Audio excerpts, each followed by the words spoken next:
অনেক আশা নিয়ে আইছে বড় একটা মাছ নিবে। দোকানদার 30 টাকা দেয়া মাছ দেয় না। আপনারা বলেন বড় মাছ 30 টাকা দিয়ে কি পাওয়া যায়? এই দৃশ্যটা আমি দেখি, আমার নজরে পড়ে, ওনার কাছে আমি ছুটে যাই। টাকা আছে তো? টাকা নাই?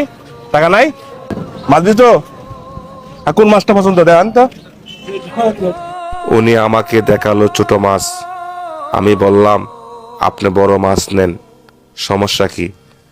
টাকা আমি দেব। টাকা ছাড়া মাছ কেউ দিত না। হ্যাঁ, আমি দিই টাকা। হ্যাঁ? কত ভাই?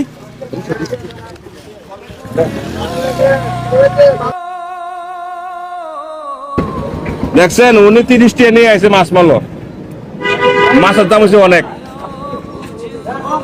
তরকারি কিনবে না? তরকারি লাগতো না? লাগবো 1 2 3 4 500।